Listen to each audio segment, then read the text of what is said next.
నేను ఇక్కడ రైల్వే డిపార్ట్మెంట్లో పనిచేస్తాను. నేను వచ్చేసి మా ప్రాపర్ వచ్చేసి ప్రకాశం డిస్ట్రిక్ట్ కనిగిరి. నేను ఇక్కడికి వచ్చి దగ్గర 20 years అయింది. నాకు ఒకటే తెలుసు, యానాది అనే ఒక పేరు మాత్రం తెలుసు. నేను చదువుకుంటున్న టైంలో కూడా యానాది అనే పేరు చెప్తే ఉలిక్కిపడేవాడు. ఆ పేరు ఎవరైనా దూషిస్తే కూడా నేను తట్టుకునేవాడిని కాదన్నమాట. ఆ పేరు కోసం నేను ఎన్నో చేశాను, కానీ ఉద్యమాల్లో లేనండి. నాకు ఆ పేరు కోసం ఉద్యమాలు నడుస్తున్నాయనేది మాత్రం తెలియదు. కానీ నేను 10th క్లాస్లో ఉన్నప్పుడు చరిత్ర చూసుకున్నాను. ఏ మనిషి అయినా కూడా అభివృద్ధి చెందాలంటే ఫస్ట్ వాళ్ళ గురించి వాళ్ళు తెలుసుకోవడం ప్రారంభించాలి. నేనెవరు అని ఒక ప్రశ్న వేసుకున్నప్పుడు నీ అభివృద్ధి అక్కడే స్టార్ట్ అయింది.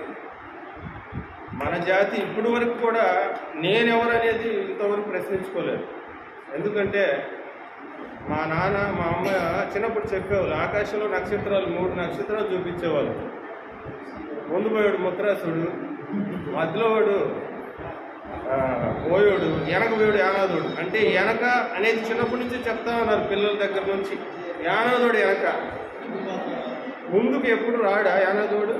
ట్రైన్లో ఎక్కేటప్పుడు జనాలు తోసుకుంటే వెనక్కి వెళ్ళిపోతున్నాడు. అంటే ఆ జనాలు తోసేటువంటి పరిస్థితి కూడా యానాదుడికి లేదా? ఇటువంటి ప్రశ్నలు నాకు చిన్నప్పటి నుండి ఉండేవి.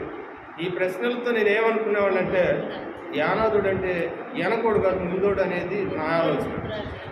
ఈ ఆలోచనతో ముందుకు వెళ్ళేవాడిని. ఎక్కడికి వెళ్ళినా నాకు బ్యాక్ సపోర్ట్ లేదు.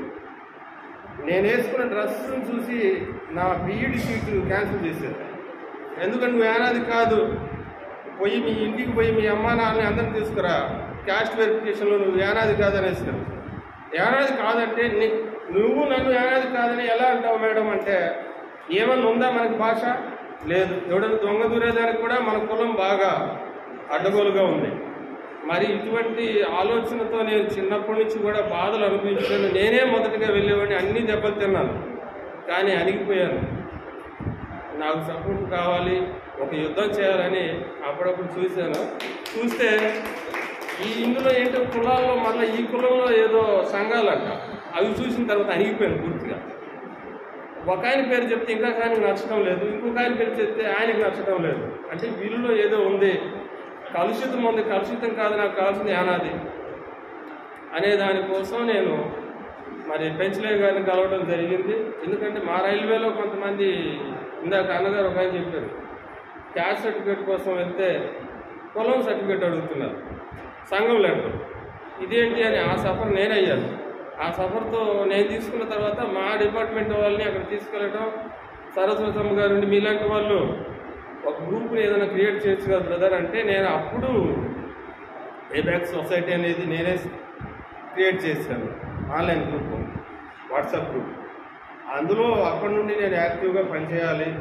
అసలు నా కులం ఏంటి, ఇందులో ఇన్ని గ్రూపులు ఎందుకు వచ్చినాయి, సార్వత్రికంగా యానాది అనేది ఫస్ట్ ఉండాలి.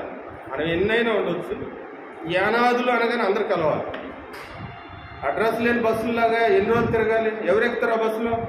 అడ్రస్ లేదండి, బోర్డే లేదు బస్సుకి, ఎవరెక్కుతారా బస్సులో? యానాది అని పేరు పెట్టుకుని బోర్డు మీద.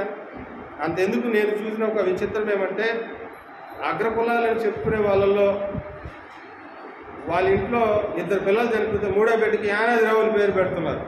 ఎందుకు? ఆ మరణాన్ని ఆపుతుంది యానాది కులం అనే పేరు.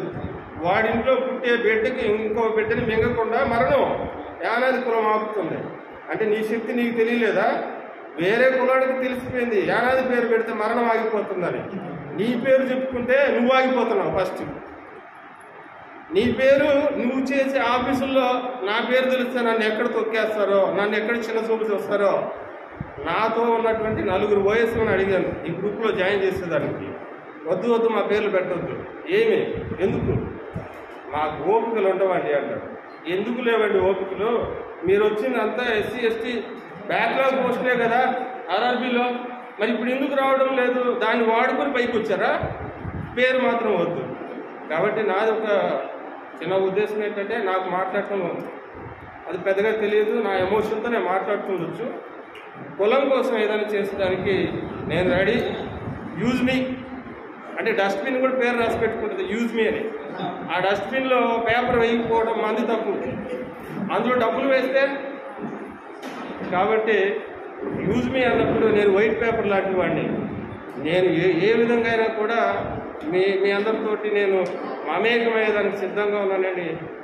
నన్ను నేను తెలుపుకుంటూ హెచ్చరించుకుంటూ మీ అందరికి కూడా ఈ చిన్న ఒక సజెషన్ ఇస్తూ, అది సజెషన్ అనుకోవచ్చు, ఒకవేళ తప్పుంటే మన్నించండి. ఈ అవకాశం ఇచ్చిన అందరికీ వందనాలు.